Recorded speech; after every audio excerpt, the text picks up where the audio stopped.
without fear before our enemies. We have sworn an oath to restore Biafra, or we die in the process. There will be no retreat and no surrender.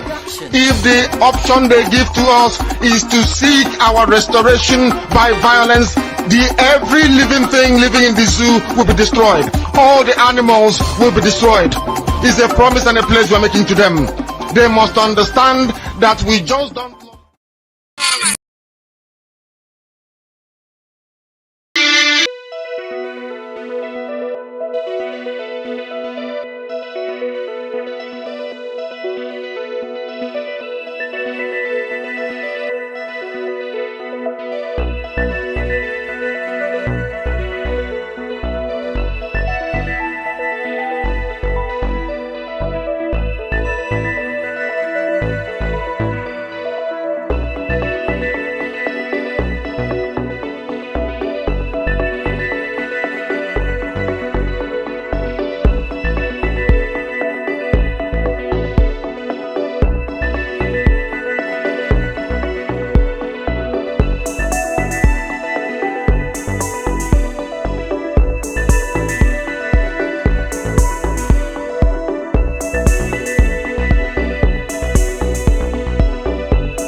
I must announce who I am. I am MAZI NNAMDI KANU, the leader of the largest mass movement on the face of this very planet Earth, indigenous people of Biafra, IPOB. Bar none, the very best, the very finest collection of men and women, fighting for the liberation of the kingdom of heaven that is due to be birthed on this very earth. We have come to do the work of the Most High Elohim. That is why, as always, this very glorious movement, this very IPOB is here to stay. So also is Eastern Security Network. I lead IPOB. I am the director of radio, Biafra and Biafra Television. And by the very special grace of God Almighty in heaven, Elohim, Adonai El Shaddai, a servant of the wonderful people of Biafra. As I said, I believe that by now you have your pen and your paper ready. You can listen to us via Twitter at MAZI NNAMDI KANU. You can listen to us via Instagram at MAZI NNAMDI KANU _ the one at the bottom, official, at MAZI NNAMDI KANU official. I believe that those who administer my page will also be able to circulate that very link. In fact, post the link for my Instagram and also the one for Twitter, so that should Facebook mess up, people can go there to listen. I know that some of you are listening, of course, via IPOB Community Radio. Before I proceed, we are going to pray. And as always, I am going to pray in the oldest language known to man, the language of heaven. This very language, the angels that surround the throne of grace of the Almighty in heaven are bowing down and singing praises to him in Igbo language. And that is the language that I'll use to pray this evening. Ezi onye nwanyi na Chineke na de ngozi ma rumbo ebighị ebi. Onye ike niile nọ n'ọbadara aka onye ọ bụ naanị ya na-achị. Ọ bụ naanị gị ka ihe niile ekere eke na-erubere isi. N'ihi na o nweghị ihe ọ bụla bụ ihe ikere eke eji ama atụ sị na ọ bụ ya jiri gị. N'ihi na ị karịrị ihe asị na ịbụ. Ọ bụ naanị gị bụ Chineke nna nke usu niile nke ndị agha. Ọ bụ naanị gị ka kpakpando anyanwụ ọnwa na-erubere isi na nke ebere dị ngọzi. I nweghị mmalite, i nweghị ụsọtụ. Mmadụ dị ndụ na-efe gị ofufe n'egbugbere ọnụ na nke ebere dị ngọzi. Mana ịdị omimi wee karịa nghọta nke mmadụ dị ndụ nke gị onwe gị kere. Ọ bụ ụzọ dị aṅa ka anyị ga-esi wee kelee gị. Ka ya bụ otuto nke anyị ga-abụrụ gị na nke ebere dị ngọzi. ka ka ga-esi wee jaa gị mma n'ihi na anya beghị onye ọzọ ewezuga gị anya na-efe arụsị onweghị ihe ọbụla nke nwa nwaanyị mụrụ ka anyị na-efe nna nke bere dị ngọzi onweghị ihe ọbụla nke aka nke mmadụ mere ka anyị na-akpụ isi ala nye ọ bụ naanị gị ka anyị na-efe n'ime mmụọ na eziokwu n'ihi na ọ bụ naanị gị bụ onye kerela igwe maka elu ụwa enweghị onye dị ka gị Chineke nna nke igwe ọ bụ naanị gị bụ eze kachasị eze niile elu lekwa ihe ndị gboo na-etu gị ebighị ebi igosipụta na ịnọ tupu mgbe wee malite ọ bụ naanị gị nna nke bere dị ngọzi ka anyị na-aja mma wee na-ebuli aha nsọ ya elu mgbe niile n'ihi na o kwesịrị ekwesị na anyị fere gị ofufe nna nke ebere jaa gị ma too gị ọ bụ n'ime ọnọdụ anyị niile anyị ga-efe gị ofufe nna nke ebere dị ngọzi anyị ga-aja gị ma anyị ga-ebuli aha nsọ gị elu n'ihi na ọ bụ naanị gị bụ Chineke nna kwụsịrị ụlọ nke ndị agha ma lekwa okike gị nna nke ebere dị ngọzi lekwa ụmụ gị bụ Biafra ka m na-eche gị n'iru n'abalị IPOB n'ụwa niile ndị ezi omume ụmụ Chineke chetakwa na ihe niile nke anyị na-eme nna nke ebere dị ngọzi ozi nke anyị na-agbasa onye ime eluigwe bụ n'ihi aha nsọ gị marakwala anyị bụ anụkpa ahụ ofu ụbọchị ihe niile ikere eke ga-agabiga mana okwu nsọ nke gị na-adịde ma ruo mgbe ebighị ebi ọ bụrụ na ọ ga-amasị gị na ala nsọ nke gị bụ Biafra nna nke ebere kwere n'ihi mmehie nke anyị onwe anyị mere nna nke igwe ka ị ga-eji wee gbakọta anyị azụ wee hapụ ka ndị iro wee mebili anyị ndị a na-ebighị ugwu nna nke ebere dị ngọzi ọ bụ n'aka gị ka ọ nọ nna nke igwe ọ bụ naanị gị mere ọnụ wee kwuo na Biafra ga-abịarịrị na ndụ na-abụghị n'ọnwụ nke a bụ okwu ọgba ndụ nke i kwuru n'isi Eze Ebube dị ngọzi n'ihi na i kwuru sị ọ kakwa mma na eluigwe n'ụwa bịa na isi njedebe kama na okwu nsọ nke gị agaghị ere ọ bụ na okwu nsọ gị a na nkwa nke ikwuru anyị ka gbakwasịrị okwu wee na-akpọku aha nsọ gị n'abalị a n'ụtụtụ n'ehihie n'ụwa niile okirikiri wee na-asị gị onye dị nsọ ma ruo mgbe ebighị ebi bịa ka iwe eze anyị ekpere bịakwa ka ude nke anyị na-asụ n'akwa nke anyị na-ebe metụta gị n'obi n'ihi na ọ bụ naanị gị bụ Chineke nna nke pụrụ m ihe niile lekwa ka ụmụ mmadụ ndị ekwensu ndị ekwuru ụmụ ọchịchịrị si wee gbakọ ebe niile wee na-agba izuzu ka emegide ala eze gị n'elu ụwa bụ Biafra ị ga-ekwe ka ihe dị etu a wee mee ị ga-ekwe ka ndị iro wee chi aha nsọ gị ọchị n'ihi na agaghị achị ma ọchị ọgwụ ụmụaka ga-achị ọchị ọ bụgụ ọgwụ Chineke nna ka a ga-achị ọchị a gasị ka ebe Chukwu okike abịa manụ ndị a ụmụ ya na-akpọku ya mgbe niile ka ebe ọ nọ ọ naghị aza ha ekpere ọ bụ aha nsọ ya ka a ga-akọtọ mana ọ bụ naanị gị bụ onye masịrị ihe niile ọ bụ na ọ gbadara aka gị ka anyị nọ nna nke ebere dị ngọzi wee na-arịọ gị n'isi IPOB n'ụwa niile ndị nche State Security Network ụmụ gị ebe niile ha nọ n'ụwa niile nna nke ebere dị ngọzi ezinụlọ agbụrụ bụ Biafra nna nke igwe biko nye anyị amamihe ma nye anyị ezi nghọta nye anyị ezi echiche nye anyị amamihe nke pụrụ iche dịka isi wee kwa anyị na nkwa na ị ga-enye anyị ka ọ ga-abụ dịkpeta asị na Biafra ga-abịa anyị ga-aja gị mma wee too gị bulie aha nsọ gị elu ka ụwa niile wee mara n'ezie n'ezire mụ Biafra bụ ụmụ Chineke ka ọgbọ niile nke ga-abịa wee sị na ọ bụ Chineke nna nke pụrụ m ihe niile nyere ha Biafra na ọ bụghị mmadụ dị ndụ anyị wee na-asị n'ụtụ na-asọpụrụ na eji ama ga-adịrị sọsọ aha nsọ gị site n'ebe mara onye ebuka na-arịọ gị ise I prayed in the language of heaven asụsụ eluigwe asụsụ ndị mmụọ ozi ọbasi bi n'igwe my people in Akwa Ibom and Cross River they say Abasi. My brethren in Ijoland, they say, Tamuno, all glory belongs to thee. Our people from Ishekiri, they will say, Orise. We call him Olisa Binigwe. The same thing, the same family. Indivisible, under God Almighty in heaven. Now we are going to preach this very gospel as mandated by heaven. Because heaven will give us message we give to the living. If you don't have a pen and paper ready with you this evening, then you will not learn anything at all. This broadcast this evening goes out to all the efulefus of this world, those who believe foolishly, I should say, and idiotically believe in one Nigeria. Those who out of self-hate and deprecation jettisoned everything that made them humans and instead subscribed to an identity given to them by foreigners, by Europeans. I want all of you to pay very close attention to this very broadcast this evening. Omahi Nwike Obiano, Hope Uzodimba, all these people, Ifulefus, I want you to pay attention to what I have to say. All those in Abuja and in Lagos, foolishly spending the best years of their lives in another man's land. This is also for you this evening. You have heard this clip before, some of you 1,000 times over. But this evening, we want to bring a fresh meaning and perspective into what this very Janjaweed said very many years ago, before now, before Biafra, Ojuku's Biafra, I should say, and now before the Biafra of IPOB.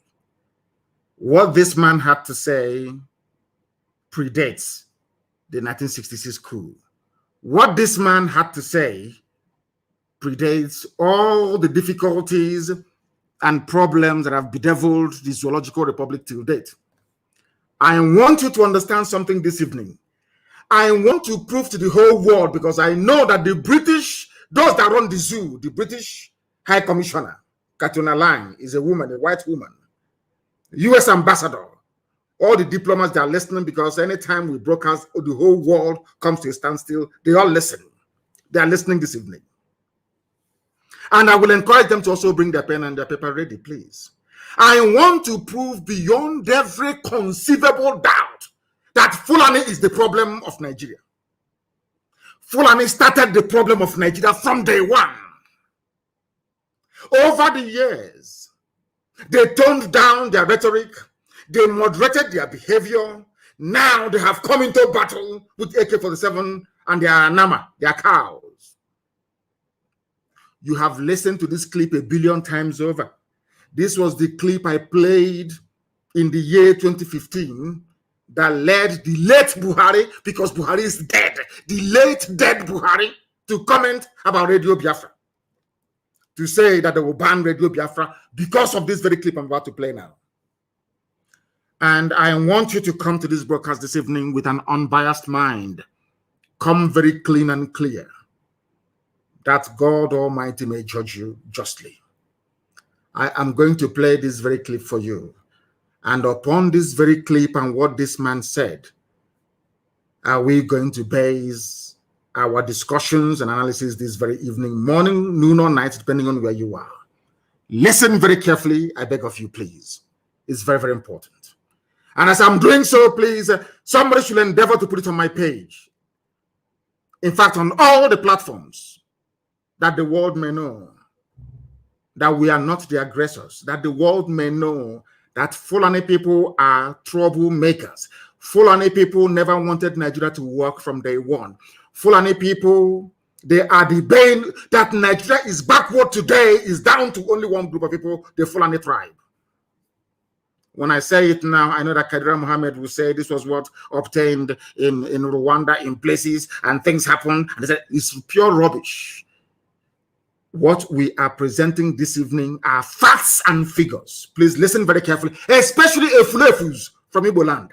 Listen very well. All the idiots talking against Biafra, listen very carefully. All the idiots campaigning for one Nigeria, one zoo, listen very carefully, please, to understand how foolish you are. I have now come away from blaming Britain and Europe for coming to Africa, bastardizing, balkanizing, dividing, and rendering us asunder, all of us, and giving us artificial boundaries, which we accepted because we are very daft. I want to bring the problem a closer home. I want to bring the issues closer to you this evening, especially for those of you who are in Nigeria, to understand the depth of your stupidity and your foolishness. I'm not insulting you. I'm only giving you facts that will guide you away from darkness into the light, which we are pointing you towards. Listen carefully, please. Major talks about killing your premier. Add on top of that the North's general hate of the East, and you can start to get the picture of the sort of tribal tension Nigeria was heading towards. One thing I've noticed, Premier, while I've been here, is that Northerners seem to have, what's called an obsession about the Igbos. Could you perhaps explain that to me? Well, the Igbos are more or less the type of people whose desire is mainly to dominate everybody.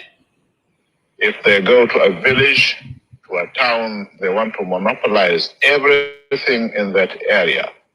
If you put them in a labor camp as a laborer, within a year they will try to emerge as headman of that camp, and so on. Well, in the past, our people were not alive to their responsibilities, because you can see from our northernization policy that in 1952, when I came here, there weren't 10 northerners in our civil service here.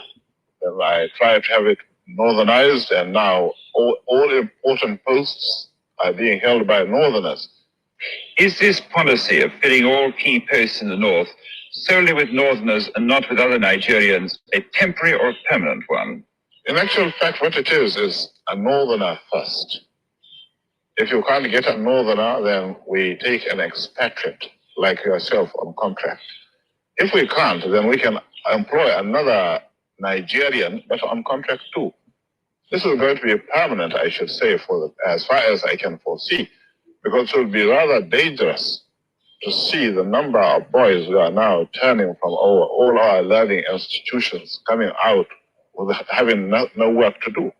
I'm sure whichever government of the day might be, it will feel rather embarrassed, and it might even lead to bloodshed. Doesn't this damage the idea, sir, of all people in all regions in Nigeria being fellow citizens of one country?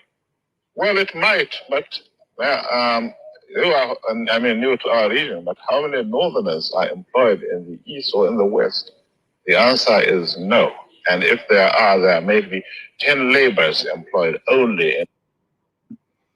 I hope you have listened to, that is the voice of the man that Buhari was emulating when he came into office.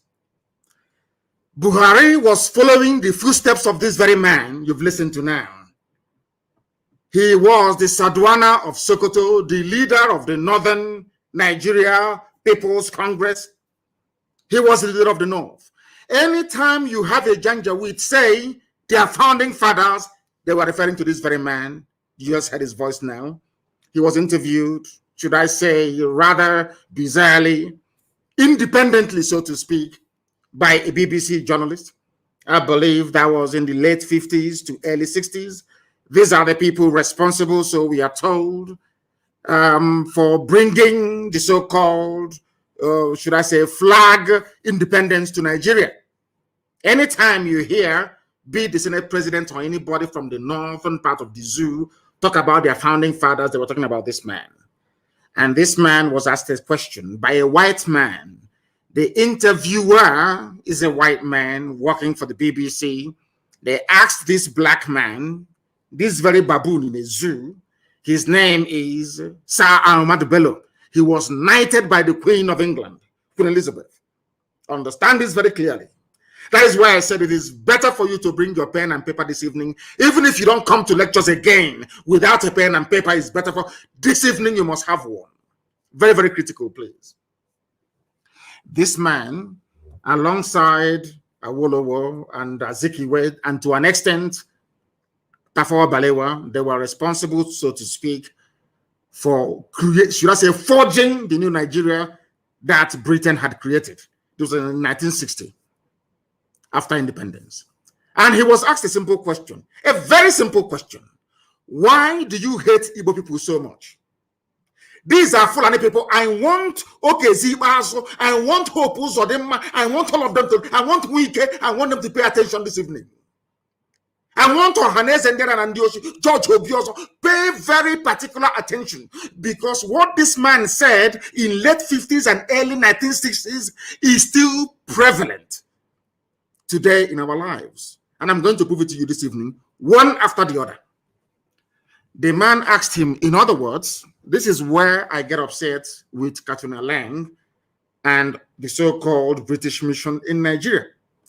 Britain is aware, because this is a BBC journalist interviewing a Fulani leader. When there was no strife, there was no war, there was no problem, when they were planning and creating their useless one Nigeria, please pay attention, please. Pay attention, please, to understand how foolish we came, to understand how foolish to understand how foolish anybody talking about one Nigeria. I want to prove to you tonight, heaven is my witness, that the person is a fool, especially if you're a Biafran. They asked this man, and when they talk about Igbos in those days, they're talking about everybody from the East. In fact, to an extent, even including the West. These are the people they claim that created one Nigeria for us. These are the people they call their founding fathers. That is why after this broadcast this evening, I do not think that Nigeria can ever be the same again. They asked him, why do you hate the Igbos? At the time that this question was being asked, there was no Fulani headsman problem, no banditry, no insurgency. There was no problem. There was euphoria all over the world that the largest black nation had emerged. That they call Nigeria. And this is one of the leaders, one of the leading lights of that very period of history of Africa, so to speak. And what he started with was hatred for Biafrans. In other words, for a BBC journalist to ask Ahmadu Bello, why is it that Fulani people are obsessed with hatred for Igbo people? What I'm telling you that didn't happen yesterday. Please, I don't want you to do not misquote me or misunderstand me. This happened many, many years ago as Nigeria was being formed. They asked him, why do you hate Igbo people so much? Not only that, the man asked him, why do you have an obsession? Is a type of madness. In other words, BBC of all people, BBC and by extension the British government knew from day one that Fulani had an obsession against Igbo people and will kill them. That will. They knew it. Everybody knew it. But Azikiwe decided to keep quiet about it. The same thing that Igbo governors, Eastern governors, Biafran leaders are doing today. That is why we are in the mess we are in. Because this is the person who founded, co-founder of the new Nigeria that Britain had created. He is the Fulani leader. It was because of the death of this man that we lost 5 million people between 67 to 70. It was because of the death of this man that Gowon declared war on Biafran people. It was because of the death of this man. That was why Aburi never stood. The agreement reached between Ojukwu and Gowon never stood a chance of working because the Fulanis were hell-bent on avenging the death of this man. I'm going to play his voice once again, and I want people to please try and determine for themselves if by killing this man, Nzogu had done anything wrong. It was Nzogu that killed him because Nzogu was a Nigerianist. Nzogu was a patriot.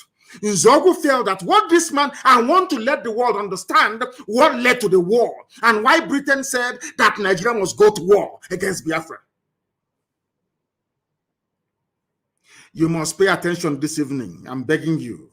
I'm going to play his voice again. Before he started, somebody, I provided an intro, kind of a voiceover, for you to understand, so that what is happening today with Fulani Janjaweedism, banditry, the hatred, the fact that when this regime of Buhari came in 2015, their plan was a northernization agenda. What this northernization means that a Fulani man will occupy every position of importance in Nigeria. This thing was said over 60 years ago, but in 2015, when Buhari was, they implemented it, they're still implementing it till this very day. That is why I feel sorry for the South, by which I mean the East and the West. I even want my Yoruba brethren who are listening to pay very close attention. I want them to understand the mess everybody's in the South. I want them to begin to appreciate the level of trickery, the level of takia, the level of deception the Fulanis are willing to deploy in order to conquer you, both spiritually and physically. Because as at the time this man said this very thing, when they say I hate Fulani, I don't hate anybody. It was Fulani that hated me first. They did not just hate me first. They have consistently hated me. Are you listening to me? Now I'm going to play it again. Listen to the intro and you listen to the voice of the man they claim created Nigeria. And you will understand from what he's saying, it is what APC is implementing today. APC, Fulani Party. Fulani Party of bandits and terrorists. That's what they said. Northernization agenda. The North first. And some of you may be wondering, why is it that Fulani has this hatred for Igbo people? I want Oposodema to pay very close attention. I want Ohaneze Ndiara and Ndioshi to pay attention. I want every Efulefu to listen very carefully. You may be wondering, why is it for no reason we were not at war in late 50s and early 60s? Nothing was wrong. We did nothing to Fulani. A Fulani leader, the leader of the Fulani people, the leader of the entire North, came out to say, we hate Igbo people. And he gave the interview to BBC. Now, how can you blame me for hating them? I don't even hate them. I'm only trying to fight them or stop them from killing our people. That's what I'm doing.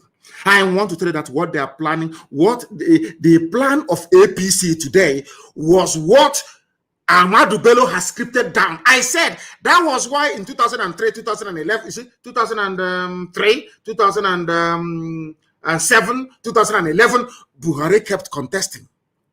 People never knew the reason why Buhari overthrew the government of Shagari. Buhari, this is his mentor. His hero is the Sadwana. If you listen to him when he was alive, if any of you paid any attention to what Buhari was saying, Buhari kept saying that they killed Sadwana, that's his hero. The reason why Sadwana hated the Igbo people was because the East was the only part that their type of Islam never got to. You may think it's about politics and economic development. It's because the Fulani sword and Quran got into Yoruba land. The Fulani sword and Quran decimated the entire Middle Belt. The Fulani sword and Quran got into even up to Upper Benue, but never made it to the East. That is their anger. Till tomorrow morning. And they will never stop. I want Wike, I want Osodemba, I want all these idiots, I want Ohaneze Ndiara and Ndioshi to pay very close attention. The reason why they keep telling you every day, stay in one Nigeria, do what you can, is because they want to conquer you. It's their job, it's in their bone marrow, it's in their DNA. This is a man who is a nationalist. The most painful thing is that Britain knew about all these things, but they kept quiet. Britain never said anything. Britain kept quiet. I want to play it for you again. This is the leader of the Fulani people. I want to tell you that the hatred they're pouring out today, the reason why Buhari can form a government and there is no Igbo man in it, the reason why they can be doing all the nonsense they're doing, customs or not, EFCC, not is because it is a grand plan. And I want you to compare and contrast the behavior of Fulani politicians with that of the idiots from your village in the South. Do you see how the Fulanis laid down a template?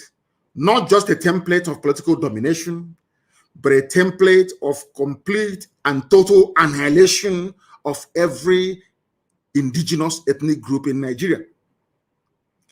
What APC is carrying out today was laid down before even 1960.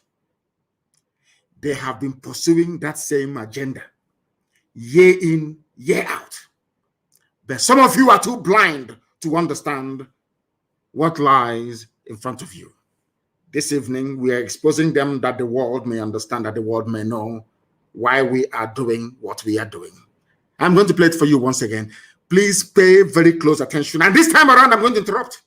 As they proceed, I will interrupt to analyze and bring to your knowledge and understanding the evil that Fulani portends for everybody, not just for Igbo people, not just for Biafrans at large, but not even just for the entire South, but for everybody who calls himself a Nigerian. Because as at the time that this man said this, uttered these very, should I say, vengeful words or insightful words, Nigeria was not at war. There was euphoria everywhere. Independence is around the corner. They're about to take over everywhere. Black people are about to rule black land. That was done it for it. This is the man that they refer to as their founding father. This is the leader of Boko Haram. This is the leader of Fulani bandits. This is the leader of Fulani headsmen. This is the leader of every terror group that has ever emerged. He is the spiritual leader. He's dead, of course. His death was what caused the war, because Britain wanted vengeance. Britain knew that Fulani hated Igbo people, because Britain hated Igbo people. Britain hates Biafra with a passion. Pure raw hatred. Raw hatred is the same hatred that the Fulanis have. You cannot explain it. Why Britain hates Biafra is beyond me. We are Anglicans, though. We are Christians, though, for your information. We attend Anglican church. We are Christians in the main. England is supposed to be a Christian nation, but their hatred for Biafra is immense. And isn't it very ironic? The only part of the zoo called Nigeria that is entirely, or should I say, homogeneous Christian, no Islam. That is the people that Britain hates most of all. And every Sunday like today, every Anglican church in Biafra land have contributed their money. Very soon they will ship it all the way to Canterbury. Are you following what I'm saying? I want you to listen once again, please, to understand those who are the fermenters of trouble in Nigeria. I want to prove to the world tonight that Fulani people are the originators of every problem in Nigeria. It was because of this statement and the statement that this man made at Sandhurst. That was why Nzogu killed him. Not because of any hatred for Fulani. And tell me why such a person should be parading himself as a Nigerian. In fact, even the journalist asked him, but shouldn't Nigerians be free to live anywhere they like? He said no. He said no.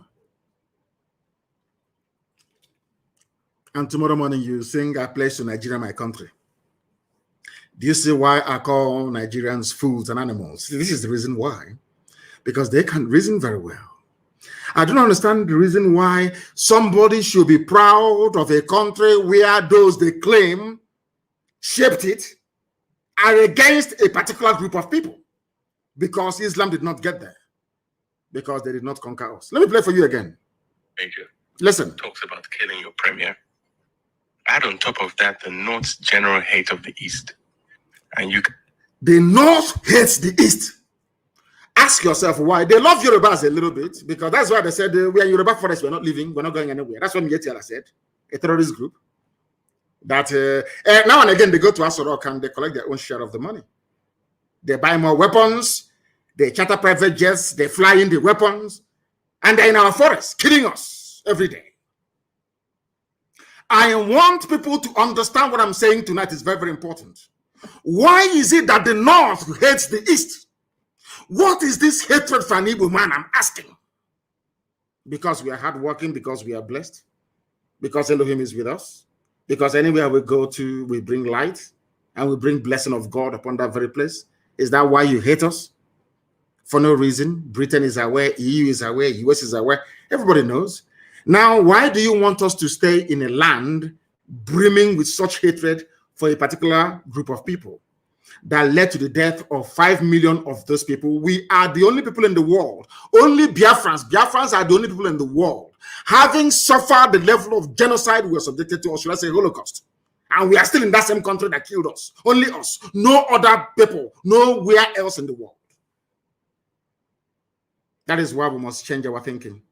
That is why the likes of idiots like Wike and those of them, all these idiots who must reason tonight. After I think Wike has been listening to our broadcast. Now he's changing Oyibo names, white man's name in Iguacha to more local names. That's what they're all listening. I think he went to Waterlands and changed it to something else. It's no longer Waterlands. He was asking them, why are you answering white man's name? If he was sincere, he should have gone a step further to say, Port Harcourt is a white man's name. The name is Iguacha. Maybe someday, sometime in the new Biafra, we shall get there. I want you to listen once again to what this animal has to say. I call Ahmadu Bello an animal because only an animal can speak this very way. His hatred is not for white people. No, not at all. In fact, he said that I will give jobs to people that colonized you and subjugated you. He said, no, don't worry, I'll give jobs to you more before I can give it to an Igbo man. Are you following what I'm saying? I will give jobs to a white person. This is Africa. Your so-called Africa, one Africa. Let Africa be united one. These are the idiots that made it impossible for Africa to unite. And he's a nationalist, we are told. He's a founding father. According to Fulani Janjaweed, he is the founding father. I want you to pay attention tonight, for goodness sake. Listen. Start to get the picture of the sort of tribal tension Nigeria was heading towards. Tribal tension before 1960. So what is happening today has been there from the beginning. And I'm asking people, you have suffered this mess for nearly 60 years. The same tribal tension for 60 years. When is Nigeria going to get better? I'm asking. When will this tribal tension stop? The fact of the matter is that it can never stop. Never, ever, ever, because the hatred is deep-rooted. It's in their system. They cannot help it because we have not conquered the East. That's what they're saying. We have not dipped our Quran in the Atlantic Ocean that flows on the coastal lands of the East. We must take them. And that's what they're doing. Do you understand them now? All of you that believe in one Nigeria, do you begin to see that what you did was merely to dig your own graves? You have dug your graves. I'm telling you. That's what you have done. Look at the mindset of the people that you're in the same country with. And this man, you can hear from his accent, he's polished, he's educated. I think he studied at, I don't know if he was Cambridge or Oxford. You can hear, he's a prince of the Fulani Sultanate. You can hear him the way he speaks. Very crisp English. It was this man that made me to realize that mastery or command of English language does not confer upon you any, should I say, any intellect of any sort whatsoever. It doesn't. The fact that you can speak English doesn't mean you're intelligent. This was the man that made me to realize that very fact. Listen to him, please. This is the founding father, so to speak, of Nigeria. Fulani. I want to prove to the world that it was the Fulani that what is happening in Nigeria today is the cause of the Fulani. They are the problem that you have. Listen to him. One thing I've noticed, Premier, when I've been... That is the voice of the British interviewer, BBC journalist, asking him. He's asking him, Premier, he was then the Premier of the North, asking him, Premier, one thing I have noticed is the obsession, the hatred, the raw hatred the Fulani have for Igbo people. Where is it coming from? A white man, BBC, they realized all the way from London that there are two people, these two tribes you have, in a place called Nigeria that they themselves created. One hates the other and wants him dead. Yet you're talking about one Nigeria.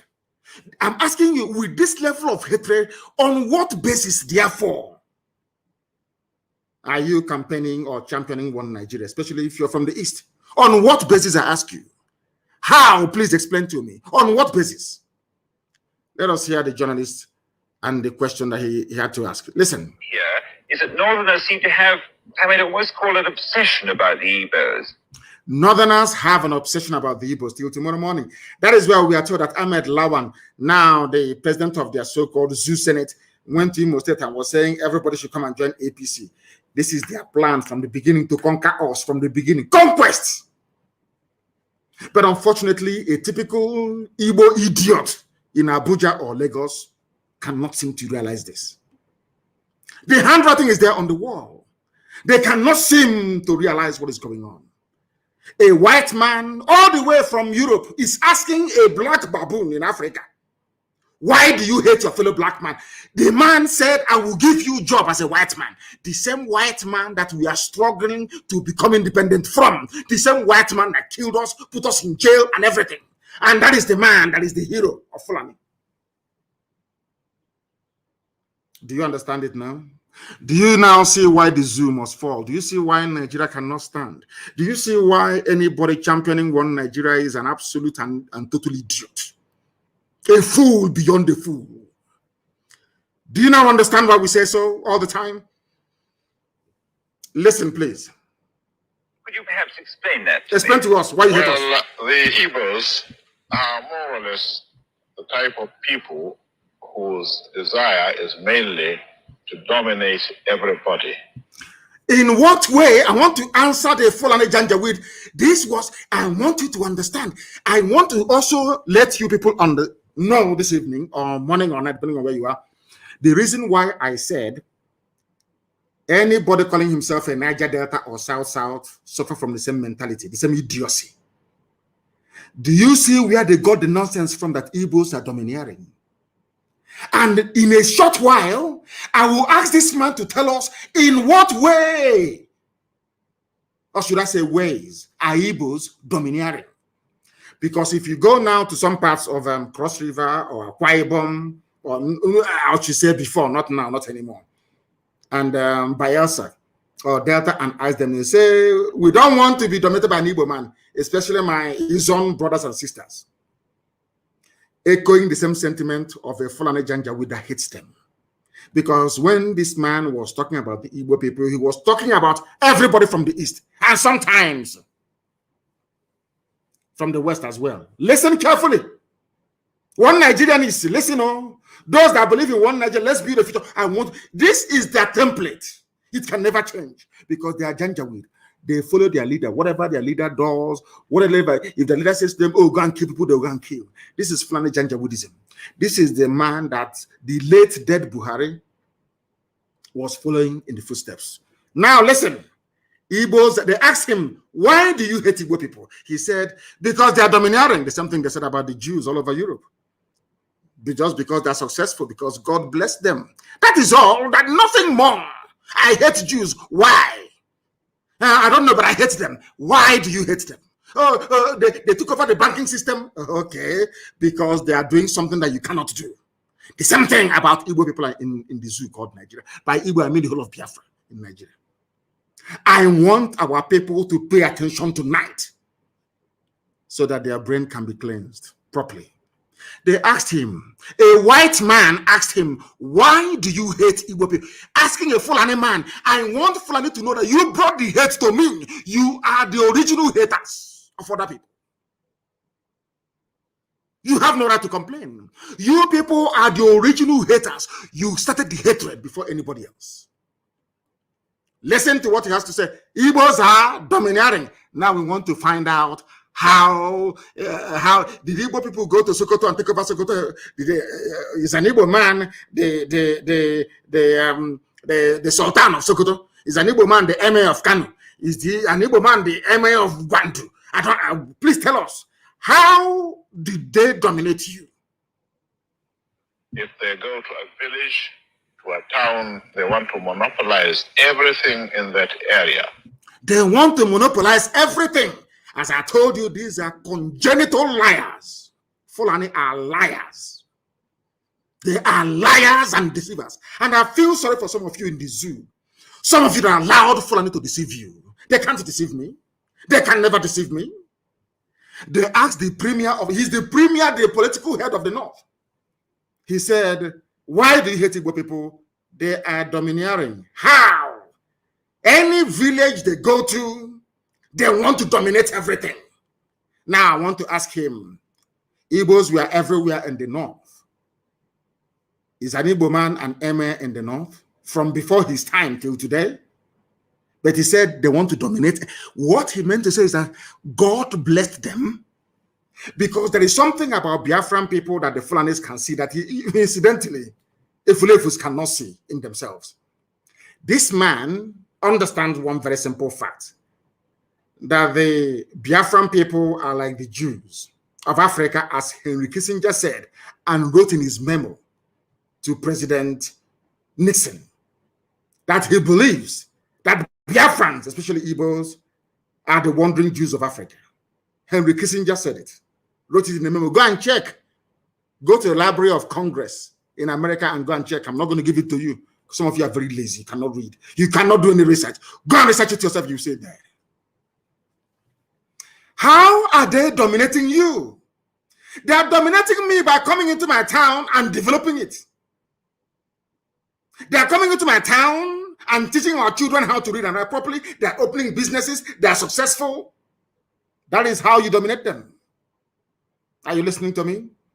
So because Britain is the largest inward investor into the USA, that means that Britain is now dominating USA.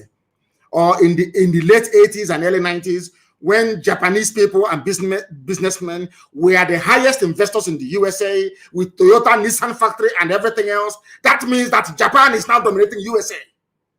Do you see how they reason? Do you see why I call them janjaweed? Do you see why their brain, do you see why I cannot be in the same country with these people? With this level of hatred. Why do you hate me? Okay, because I am successful at business and economics. That's all. And because of that, I should be killed. Efulefus, are you listening?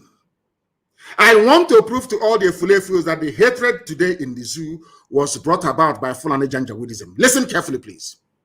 If you put them in a labor camp as a laborer, within a year they will try to emerge as headman. If you put them in a labor camp, if you take Igbo people in those days, Biafrans, I mean, anywhere they are, you put them in a labor camp, that's what he's saying, they will emerge as the headman.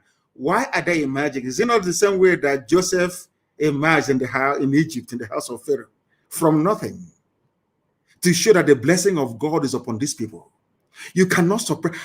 There's a saying where we come, I cannot get with you see the moon, your hand cannot cover it. It's blessing. It is called blessing. It is not domination. It's blessing from God. And that blessing is for the whole of Africa. Not just even for Nigeria, for the whole of Africa. The blessing that Biafra brings to the table is for the whole of the black world, wherever you have any black person residing. You cannot stop it. Nobody can stop it. That blessing from God, that is why a white man can see a Biafran laborer and say there is something in this man. Because of that, I'm going to make him the head man or the foreman of this company. Because the blessing of God is upon that man. The same way it is upon Israel. You cannot, it's a blessing from Elohim. You can't take it away. Instead of people to see this blessing, what they see is they are coming to dominate me. Do you understand it now? Zoological Republic. Are you following me this evening? I thought it's a very special broadcast. I want the world to understand. Because I know the US ambassador is listening, the UK High Commission, all of them are listening. I want to know it was Fulani that brought in hatred into Nigeria. Fulani, no other person, Fulani. This is their master speaking. This is their progenitor speaking. Over 60 years ago. And all those things he said over 60 years ago are still prevalent today in the damnable Zoological Republic of Nigeria. Why do you hate them? They dominate. How are they dominating? If you put them in a labor camp, because at the time that this man was referring to, all the labor camps, all the factories were run by white people, by the British. And regardless of what you may say about them, those people, they know how to be even-handed. If you're hardworking, they'll promote you.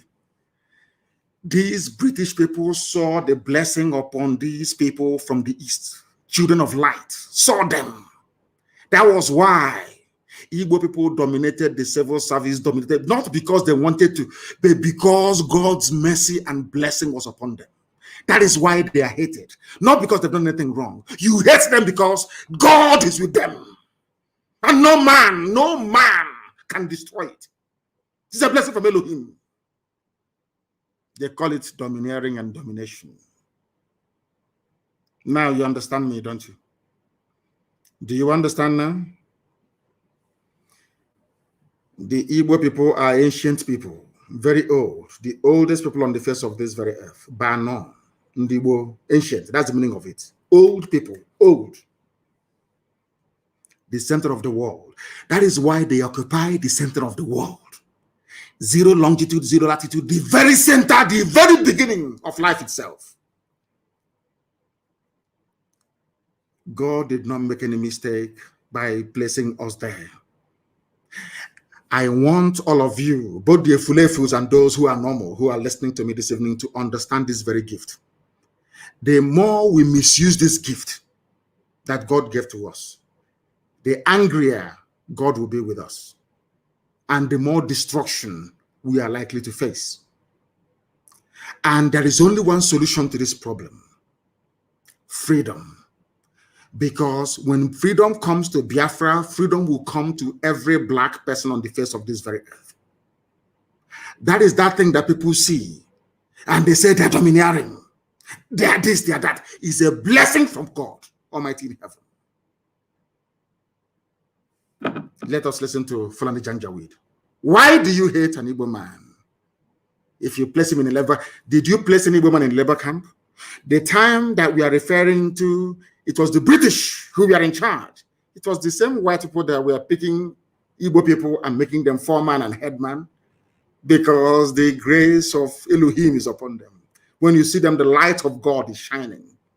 That is why they give their children names like Ikechukwu, Chibueze, Nabisi. All of these names venerating Chinyere, gift from God, Onyinyechi. Now you understand it, don't you? Uchechukwu Gemerere. When we answer all these names, we wear it on our forehead, but we don't know what it means. We answer Tamuno. We answer Obase. We answer Abase. It's on our forehead. We answer Onisa. We are so much loved by Elohim that even the name of God we answer. Why shouldn't God's grace be upon us? Do you see why Biafra cannot be destroyed by any mortal? It's indestructible. No matter how angry God is with us, he remembers his promise. He remembers the purpose for which Biafra was created. And that promise must come to pass, because the word of God said, instead of my spoken word not to happen, heaven and earth will come to pass. Upon that very authority do we stand to proclaim that Biafra must come. There is nothing that God cannot do.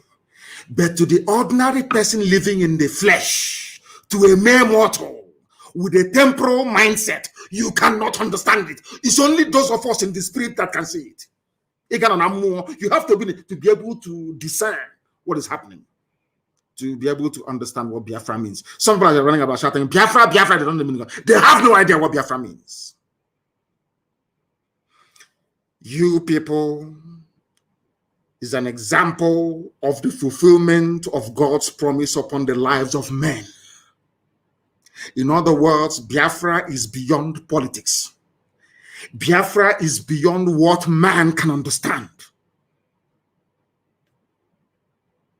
Now you know why we answer Umu Chineke, the children of God in heaven, unashamedly. Why do you hate Igbo people? He said they are domineering.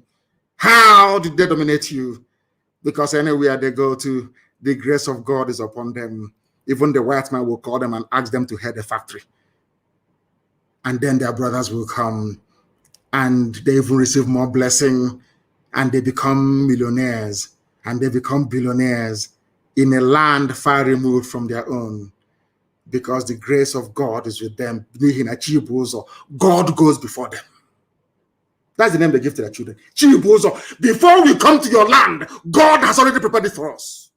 Not to conquer you or to dominate you, but to prosper, that you also may prosper. Only if Africans can see this. Only if. Only if Africa can understand what Elohim intended to do with Biafra. Maybe one day they will. Let's listen to this Janjaweed. If they go to a village, yes, to a town, they want to monopolize everything in that area. How? What do you call monopoly? Is it not the same monopoly that Dangote is having today? Do you know that in the USA, of course, we're going to take him to court in the USA. It's called antitrust laws in the USA. If you run any monopoly anywhere in the world, you will go to prison in the US for 25 years. No monopoly is allowed in the US. If you go, I think there was a report that came out a few days ago, making it very clear that Dangote is running a monopoly. The same people accusing us of monopolizing everything, they are the ones that monopolize pasta. They monopolize Indomie. They monopolize salt. They monopolize sugar. They monopolize cement. And now, finally, they have monopolized petrol as well, because only Dangote refinery will be working. I want people to reason, especially those that went to school from the South. I want to put your mind to this. They talk about monopoly. To tell you that Fulani came with a game plan. In order to conquer, they feel they are like Lucifer, Satan, who will point to darkness. In order to conquer the light that is from the east, Biafran people, they turned everything on its head. They closed all the refineries that were working, and they now gave license to a Fulani man, only one man to refine petrol. They took away cement license from everybody, including Ibeto from the east. They gave it to Dangote. Only him can import cement. Only him sugar. Only him salt. Only him pasta. Only him indomie, whatever you call it. Noodles. The same thing they're accusing other people of. And sometimes people shouldn't despair. When you have other tribes joining them, saying Igbo man did this here, Biafra this, Biafra that, don't blame them. The devil, anybody who rises up to castigate Biafra is a child of Lucifer, a child of Satan, and can never make heaven. I said it many years, it was just many years ago, a few years ago. Anybody against Biafra cannot make heaven. If you listen to this broadcast tonight, you will understand the reason why. We answer Chibuzo. God goes before us to prepare a way for us. And then we come, and the grace and the blessing will be coming out in abundance. You won't understand it. It is not our own making. It's Elohim. We are his children. He must bless us. We can annoy him all we like, do all the things that we do. He will punish us, no doubt. But in the end, that blessing is there. It cannot go away. Because anytime God gives his blessing, he doesn't take it back. He's not man. Janjaweed, why do you hate Igbo people? Because they want to dominate. They are successful and God is with them. That's all. That was the reason why they killed 5 million people. And today, we are still talking about Biafra.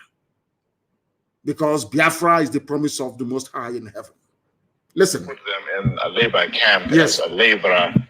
Within a year, they will try to emerge as headman of that camp. They are not trying to emerge. So on. Well, God is with them. In the past, our people were not alive to their responsibilities. In the past, the Fulani did not realize how to stop the Igbo man.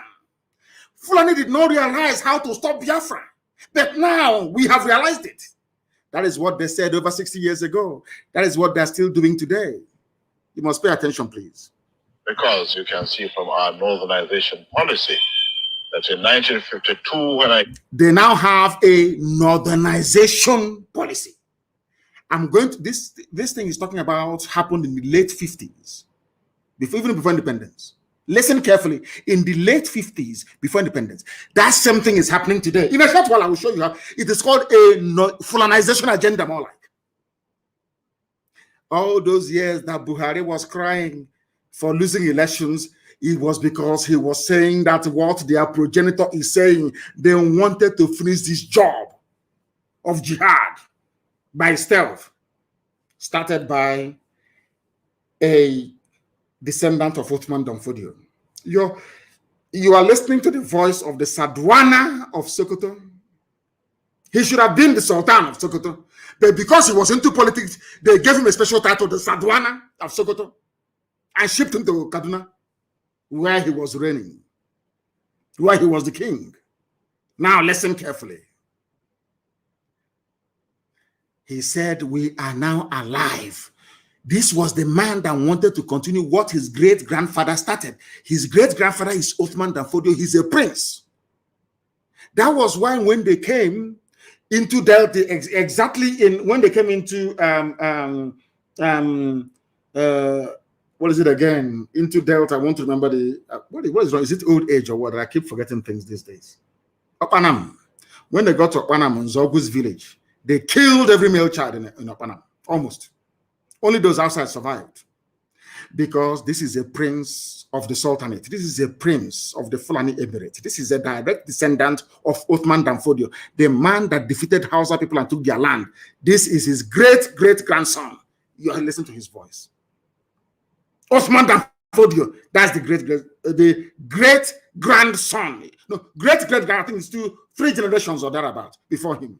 Either the great-great-grandson or the great-grandson, one of those. And an Igbo man killed him. That is their anger. But who wouldn't kill this idiot after listening to him? He sounds like a bandit. The banditry and terrorism is them. You can hear him. He sounds like a bandit. like a bandit. Nzogwu is from Opanam in Igbo land, in Anyama. It was that man that killed him because Nzogwu said, what you're saying, sir, is anti-Nigeria. That's all. That's why he was killed. I said they killed all of our people. Look at how you reason. Do you see the reason why anybody fighting for one Nigeria is bound to end in misery and failure? Do you understand it now? Do you now understand it? Listen once again, please. Came here, there weren't 10 Northerners in our civil service here. And I tried to have it northernized, and now all important posts are being held by Northerners. All important posts are being held by Northerners. This happened in late 50s in the North. Now Buhari in 21st century, or those ruling in his name because the idiot is dead, are now doing the same thing at a federal level. Northernization agenda, more like Fulanization agenda. He said every important position is now held by Northerners. And in a short while, I'll read through all the lists. Even today in 2021, every important position is held by a Fulani Northerner. Do you see how they play their own game? But a Fulefu can never understand it. An ordinary Fulefu can never understand it. Let's listen. Policy of filling all key posts in the North solely with Northerners and not with other Nigerians, a temporary or permanent one? In actual fact, what it is a Northerner first. Northerner first. If you can't get a Northerner, then If you cannot get a Northerner, we hire a white man like yourself. He's about to say, if we cannot get a Northerner, we hire a white, not a fellow black man, not a fellow African, not Africa, let's unite. When I hear people saying Africa, let's unite, you see why I laugh at them? This is supposed to be a Pan-Africanist. This is meant to be a man that fought for independence for his so-called country. He's meant to transcend tribe and religion. But here he's saying it is going to be a permanent feature. Permanent. Northerner first. And today it is happening. And I want to prove it to you that it's happening today. Zoological Republic. You must pay very close attention to what this man has to say. Very, very briefly. Then I will tell you why they have consistently, they groom people, they train them on that northernization agenda. It doesn't change. It doesn't matter who is in power.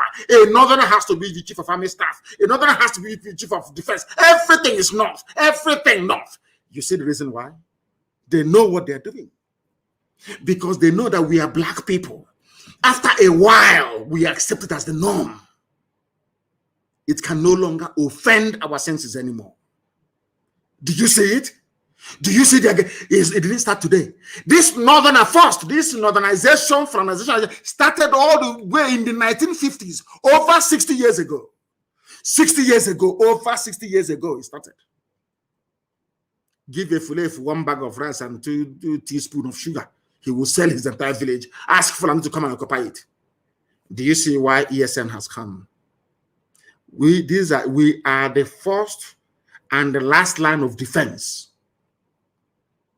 against this rabid Fulanization agenda. Listen to him one more time, then I'll give you the proof. Could you perhaps explain that to me?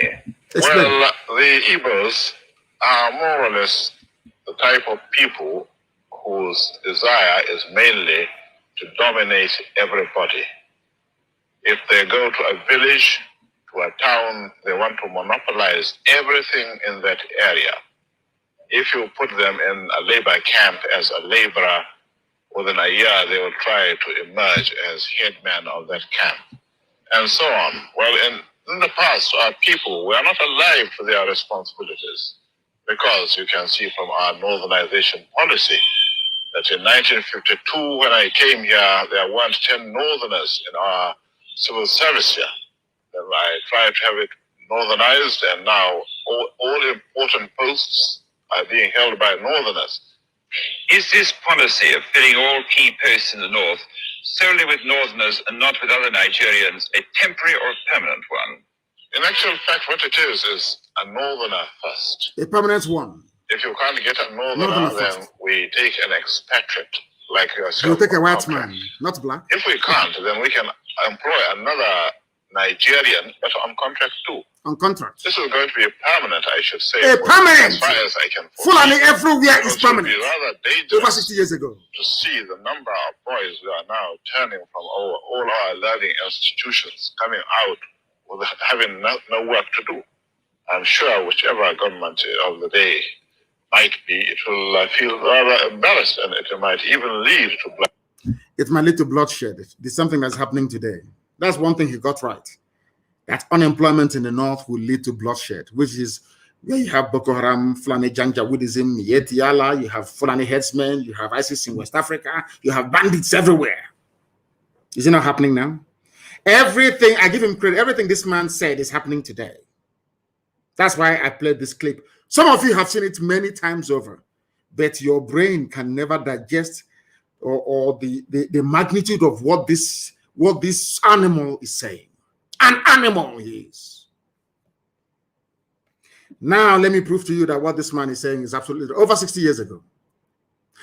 Somebody wrote, not me, the Fulanization of Nigeria. What this man said, our agenda is to make sure it is northerner first, or Fulani first. Now listen.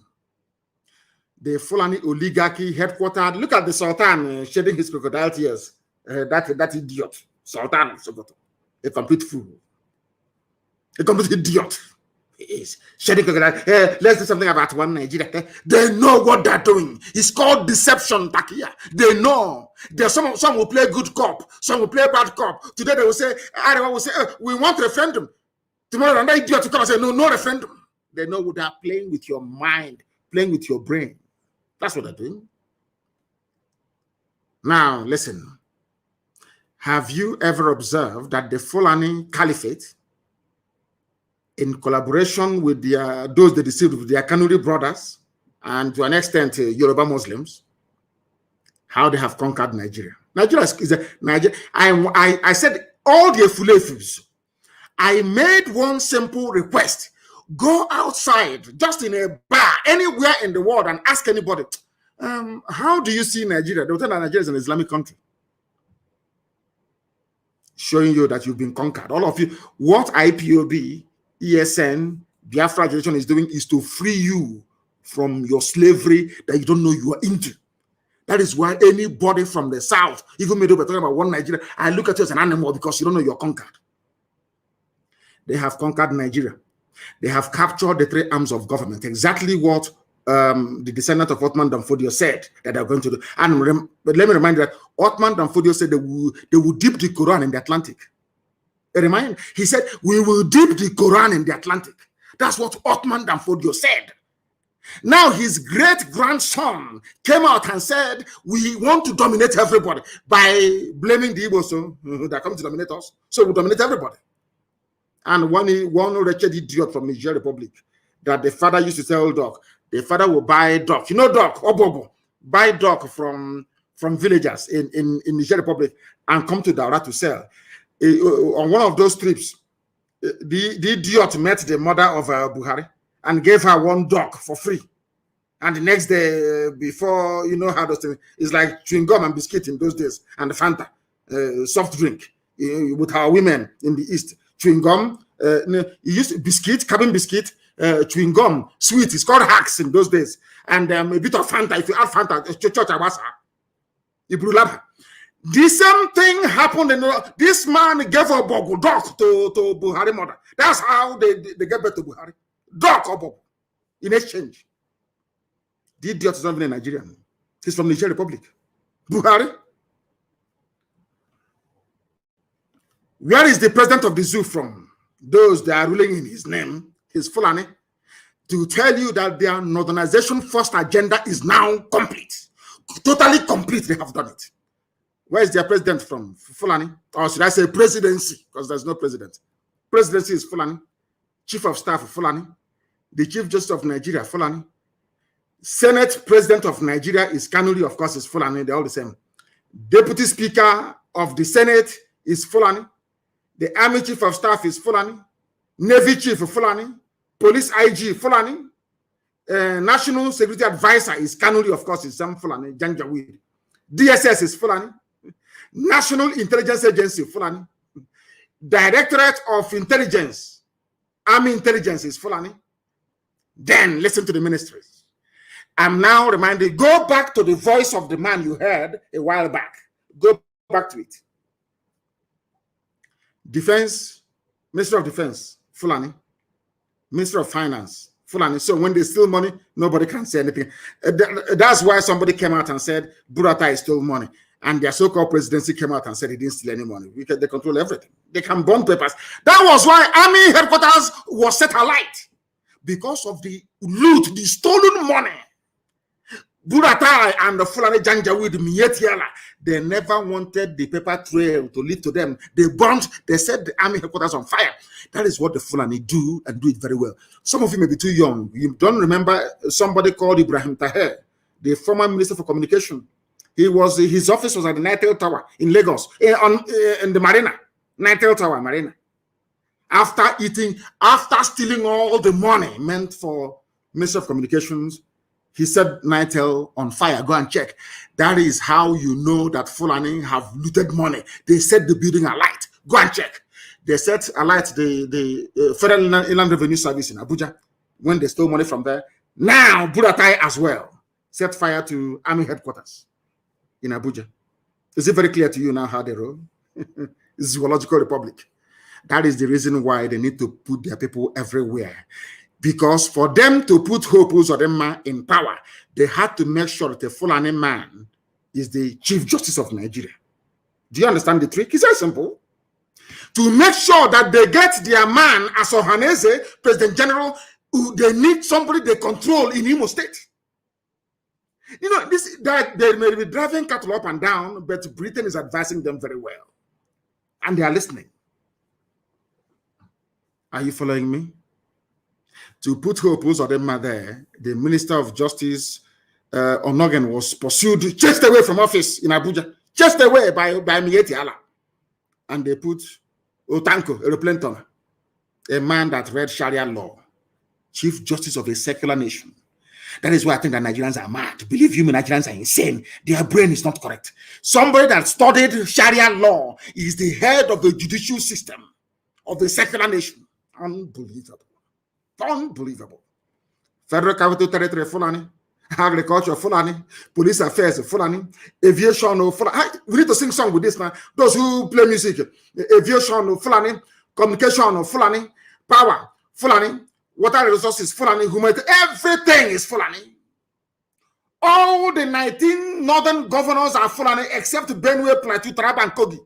Every northern, apart from 4, the rest are all Fulani. And they are visitors, they are migrants, they are not indigenous to the place. Because Fulani have a game plan.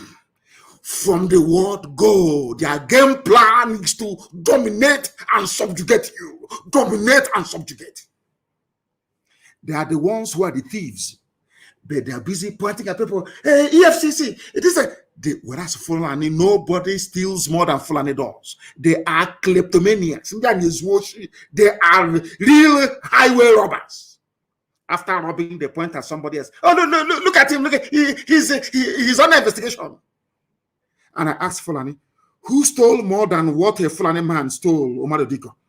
Omar Diko, when money had value, stole over £5 billion in a mobile bank and ran to England. True or false? Who stole more than Abacha? Who stole more than Buhari when he was alive? The missing suitcases, have you forgotten? All of you, have you forgotten? Do you know why Aisha Buhari cannot travel to USA? I went to USA. But the Fulani that claim that Nnamdi Kanu is a terrorist, they cannot travel to USA. They cannot. Elrufai cannot go to the US. Has it ever occurred to any of you before to ask, why is it that Aisha cannot go to the US? They claim they are clean. They claim they are pure. Some idiots said there cannot be any looting under Buhari. Buhari is dead. All of you are criminals. Buhari was a criminal himself. How? You ask. Buhari, why is it that your wife Aisha, instead of hiding in America where Imelda Marcos was also hiding another looter like herself, why is she hiding in the UAE, in Arab country? because Aisha Buhari was implicated in a fraud perpetrated by Halliburton, a U.S. oil-based company. True or false? Was Aisha not indicted in America for stealing? How about Atiku Abubakar, Fulani? Can he go to the U.S.? Of course, it was a arranged visit at that time. How much did Atiku Abubakar steal? He was a rogue, a certified criminal. Fulani are the ones looting the zoo. When they cannot loot unofficially, they loot officially through Dangote, who is a money launderer. He's not a businessman, he's a money launderer. Who doesn't know he's a money launderer? Papa Sanjo knows. All of you keep quiet. Because you're in the zoo. Because your brain cells are not working. People who came from Senegambia with their cattle came into your land and deceived all of you from the north. All of you! Shame on all of you! Deceived all of you. Today, all the 19 governors of the north, only 4 are not Fulani, the rest are all Fulani. And they are not indigenous to the place. Sometimes they're not even up to 40,000 Fulani in a state, and they take it over. Because you people are stupid. You are very, very foolish. Very, very foolish. It is that foolishness that you hope we care and also idiots are promoting in the East. They don't know the consequences. By the time the consequences of what they are doing will dawn on us, they are all dead. We are all dead. Our children will be taken over. As they have taken over the North. As they have taken over the North. Lord God, have mercy on these people. Now, I have not finished. I have given you the parastatals, I've given you the ministries. Now, let me give you the key agencies headed by the Fulani Northernization Agenda, Fulani First Agenda, started by Saddam of Sokoto, Ahmadu Bello. The one they named the university after in Zaria, Ahmadu Bello. That was the reason why Nzogu killed him. Nzogu didn't kill him because he hated the Fulani. No. Nzogu killed him because he knew that the man was a reprobate. He knew the man was an evil man. How many agencies are headed by Fulani? Remember, Fulani has taken over the presidency, all the armed forces. They've taken over the rulership of all the governance in the north. By 4 only. Now, let me tell you the agencies headed by the Fulani. They have taken over everything. So even when they steal money, you can no longer know now. Because Fulani will steal from customs and tell Fulani in EFCC to burn the file. The file will be burnt. EFCC, the Economic Crime Commission, whatever rubbish is called. Fulani. NFIU, Fulani. Customs, Fulani. Immigration, Fulani. Prisons, Fulani. Civil defense, Fulani. NMPC, that's their private property. That's their private Fulani Janjaweed is their possession, NMPC. Nobody dares to come close. And some idiots are saying we are Niger Delta. We are from South. This maybe. Mad lunatics. In the creek. This maybe in the Ara. NMPC Fulani. PTDF, whatever that means, Fulani. DPR, Fulani. PPRA, Fulani. Petroleum Trust, every fund of Fulani, Post Authority of Fulani, NIMASA, Fulani, NDIC, Fulani, SEC, Fulani, NICOM, Fulani, FMBN, Fulani, FHA, Fulani, NHIS, Fulani, NP. The list is endless. And you're in one Nigeria. Some of you are after graduation, you start looking for work. They have said that anywhere they put you into, one day you will emerge as the head. So you can read all the degrees you like in the zoo. Once you're a Nigerian, you can never get a job. If you're from the East. They've said it now. That is why all of you answer to illiterates in Abuja, in the ministries. Now you understand, don't you? All the parastatals they've taken over. The Sovereign Wealth Fund of Nigeria, which is the investment arm of Nigeria, where all the money goes to. Do you know who is controlling it? The daughter of another late president of Nigeria called Abba Kyari. The daughter is controlling the Sovereign Wealth Fund of Nigeria. Sovereign wealth. So when they invest in things like Microsoft, in blue chip companies like Dell or Apple or whatever, it is the Janjaweed, the daughter of Abba Kyari, who's in charge. Yeah, you're there, shutting one Nigeria. Let's move our country forward. Mad lunatics, all of you are. Your brain cells are not complete. Abakari's daughter, Sovereign Wealth Fund, they are holding the zoo. All of you are just animals in it. Go and read the Animal Farm.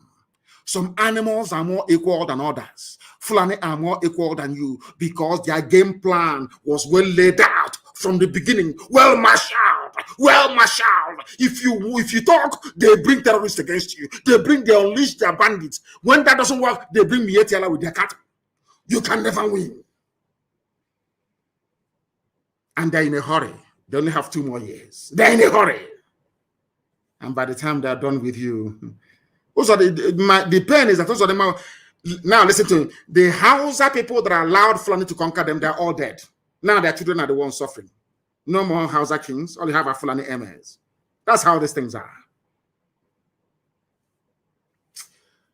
Oh dear me, Elohim, all glory and honor belongs to thee.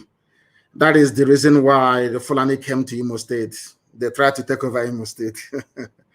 And is now, he promised them, grab the opportunity to be at the center of Nigeria's politics by joining APC. And then your land is gone forever.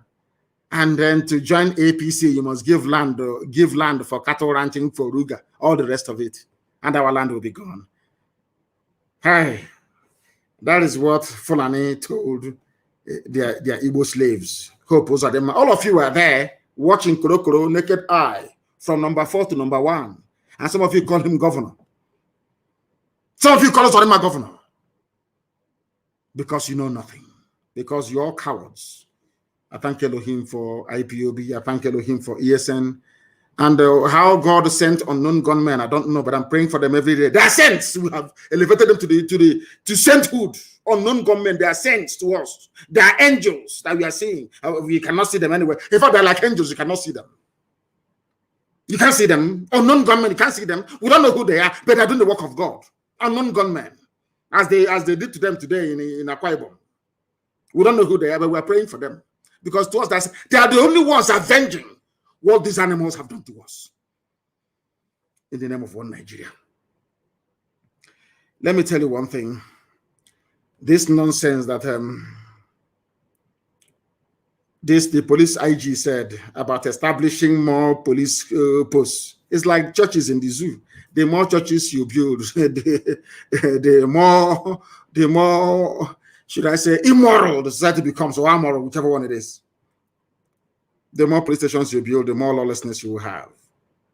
There is no substitute in life for jobs. Go and create jobs, you dim-witted idiots running the zoo. Not police station, not how many vigilantes you have. Not how many AK-47 are in the society. What guarantees security from time immemorial? Just jobs. People should be engaged. And I don't mind, it's a devil's workshop. Something that informs the economics of people who are progressive. Very simple, but you won't know. You want to go and build more police stations in there. Build it now, and the non-government will burn all of them down. And there are terrorist attacks everywhere. Children are being abducted every blessed day. Some of you cannot reason that you still want to be in one Nigeria. Can you see how they abducted Christian women in Kaduna? Some of them half naked. And you're in one Nigeria, praying for one Nigeria. The more kidnappers will strike. Very, very sad indeed. Very, very sad indeed. And on that note, before we bring today's program to a close very shortly, because I intended to be very, very short, I have a lot of things to talk about, but I want to make it very short. Let me also remind some of you fools like Hope Uzodinma, the Janjaweed administrator of Imo State, Supreme Court appointed. He said, we hijacked ESN from them. Iberibe warrior. I will read something that somebody wrote. Let me. I think it's who wrote this very brilliant piece. It's one of our good writers. Well, how come his name is not here now? Oh dear. I would have given him credit for this. I didn't write it. Somebody else wrote. In response to what Uzodinma said, he said, everywhere you go, it is Nnamdi Kanu hijacked this and that. Let me add that one day BBC Igbo, they will accuse me and say I have hijacked BBC Igbo as well. Those idiots that work for the colonial masters.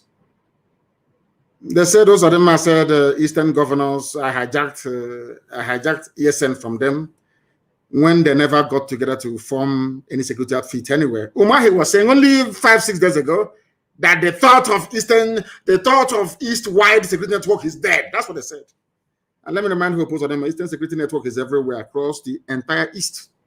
In Akwa Ibom, in Cross River, in Bayelsa, we have ESN everywhere. It's not an Igbo affair. I know some of you say it's a Igbo. You can keep deceiving yourself. That's your business. Because they know that ESN is formidable.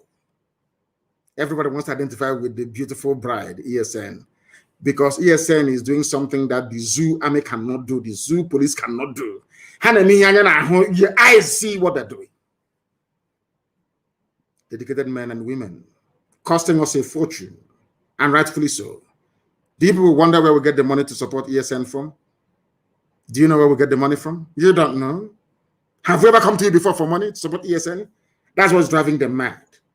That these people they said can never be united, they don't love themselves, are the same people behind IPOB, the same people behind ESN, funding it every day. You know, they are shocked. We have not come to them to beg them to give us money to fund ESN. Talking rubbish all the time. I think he's on drugs. Or maybe that he forgot his boxer shorts in a hotel somewhere in the north. So he's talking like an idiot. You don't keep him silly here. Or he's talking rubbish. Absolutely, because he's like a woman. And they didn't have left that right and center. Idiot wearing pampers talking rubbish. Don't you wear pampers? Your fellow men destroyed you in hotels in the north. Because you want to be governor.